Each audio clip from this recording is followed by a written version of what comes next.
നമ്മുടെ നേതാക്കന്മാരായിരുന്ന ആളുകൾ കൈകാര്യം ചെയ്ത വിഷയങ്ങളാണ് ജിന്നും സിഹിറുമൊക്കെ. ബഹുമാന്യനായ ഡോക്ടർ ഉസ്മാൻ സാഹിബ്, അദ്ദേഹത്തെ അറിയാത്തവർ പുളിക്കൽ ഉണ്ടാവുകയില്ല. കാരണം അദ്ദേഹത്തിന് വിവാഹ ബന്ധങ്ങളുള്ള, അതേപ്രകാരം തന്നെ കുടുംബ ബന്ധങ്ങളുള്ള നാടാണ് പുളിക്കൽ. ആ ഉസ്മാൻ സാഹിബ് ദീർഘകാലം ദൈവനിഷേധ പ്രസ്ഥാനത്തിൻ്റെ കൂടെ സഞ്ചരിച്ച ആളാണ്. നാടകമെഴുത്തും അതിൻ്റെ സംവിധാനവുമൊക്കെ ആയിരുന്നു അദ്ദേഹത്തിൻ്റെ പഴയകാല ചരിത്രം.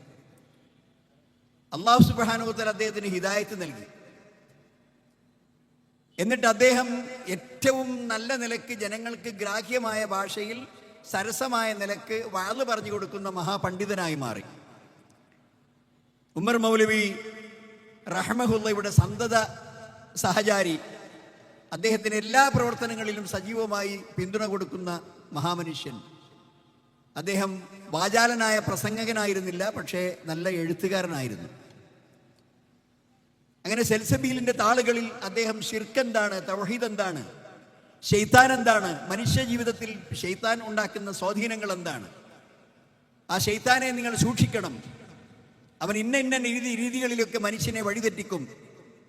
അതുകൊണ്ട് വളരെ വ്യക്തമായി ആ പിശാചിൻ്റെ കെണികളെക്കുറിച്ചും കുതന്ത്രങ്ങളെക്കുറിച്ചും തന്ത്രങ്ങളെക്കുറിച്ചും മനുഷ്യരുമായി അവൻ്റെ സമ്പർക്കങ്ങളെക്കുറിച്ചും സുവിദിതമായി അദ്ദേഹം പ്രബന്ധങ്ങൾ അവതരിപ്പിച്ച് സെൽസബീലിൻ്റെ താളുകൾ എഴുതി.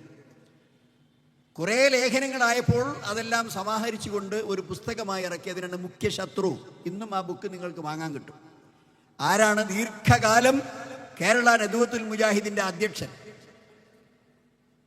അന്ന് ആ പുസ്തകത്തിൽ അദ്ദേഹം പരാമർശിച്ച വിഷയങ്ങൾ, സമർത്ഥിച്ച വിഷയങ്ങൾ, പഠിപ്പിക്കാൻ അദ്ദേഹം ഉദ്ദേശിച്ച വിഷയങ്ങൾ, ധാരാളക്കണക്കിന് കോപ്പി എഴുതി വിതരണം ചെയ്ത ആ പുസ്തകം. അന്നൊന്നും ആദർശ വ്യതിയാനമുള്ള ആളാണ്, ശിർക്കിലേക്ക് പോയ ആളാണ് ഉസ്മാൻ സാഹിബ് എന്ന് ആരും പറഞ്ഞിരുന്നില്ല. ഒറ്റക്കുട്ടി പറഞ്ഞില്ല. അദ്ദേഹത്തിൻ്റെ കൂടെ കെ പി മുഹമ്മദ് മൗലവിയുണ്ട്, അദ്ദേഹത്തിൻ്റെ കൂടെ ഉമർ മൗലവിയുണ്ട്, ഈ വലിയ മഹാന്മാരായ പണ്ഡിതന്മാരൊക്കെ ഉണ്ട്. അല്ല ഉസ്മാൻ സാഹിബ്, ഇതെന്താണ് ഇപ്പോൾ ഒരു ജിന്നിൻ്റെ കഥ? ഇതെന്താണ് ജിന്നിന് മനുഷ്യനുമായി ഇങ്ങനെ ബന്ധങ്ങളുണ്ട് എന്ന് നിങ്ങൾ സമർത്ഥിക്കുന്നത്?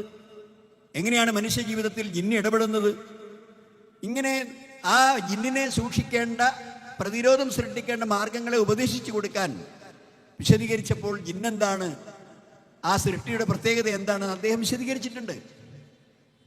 എല്ലാ പ്രതിപാദ്യങ്ങളുമുള്ള ആ പുസ്തകം ഇറക്കിയിട്ട് ഇന്നേ വരെ ഉസ്മാൻ ഡോക്ടർ മുശ്രിക്കായി എന്ന് ആരും പറഞ്ഞിട്ടില്ല.